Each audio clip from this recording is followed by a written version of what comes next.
You know, it's the end of the week, and I just wanted to say a few words about an issue we covered extensively in the weeks leading up to this, and that is big changes happening in the Catholic Church. And I think that this is an opportunistic time, but also one that it'd be a shame if the opportunity were missed. Now, for Catholics, practicing or not, the surprise resignation of Benedict, it presented an opportunity for a church truly, I believe, at a crossroads.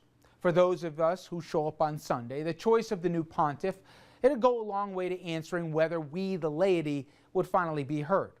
For those who have left the church altogether, only show up at Christmas and maybe Easter, the new man and his message would be a signal as to whether or not they would really be wanted in a divided house under new ownership. Now, for all involved, the jury is still out. Pope Francis, he is a man who had dedicated his life to caring for those who society has left behind.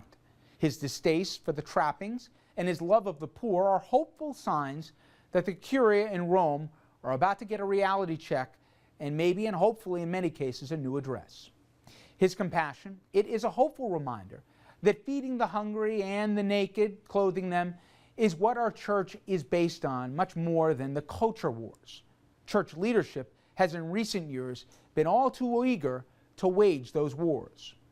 So while I have reason to hope, I am also a pragmatist, and I know that our new Pope is firmly in the conservative camp, firmly opposed to the plurality of Catholics when it comes to issues like homosexuality, contraception, choice, marriage, and priests, and a whole host of other current issues.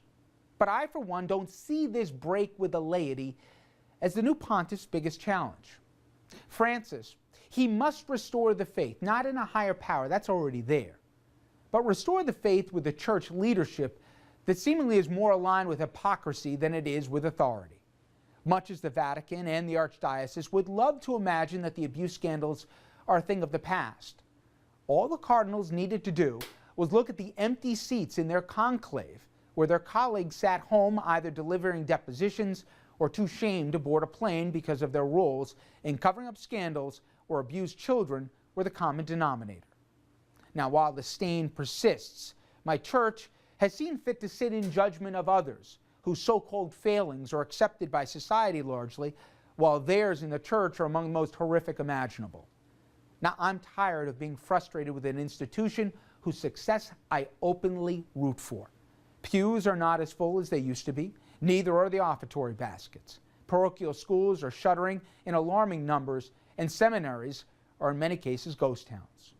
To reverse this trend, the laity need to hear less about abortion on Sundays and more about how we, and that includes the church, can do more for others. I truly believe there is an opportunity before this priest and this church right now.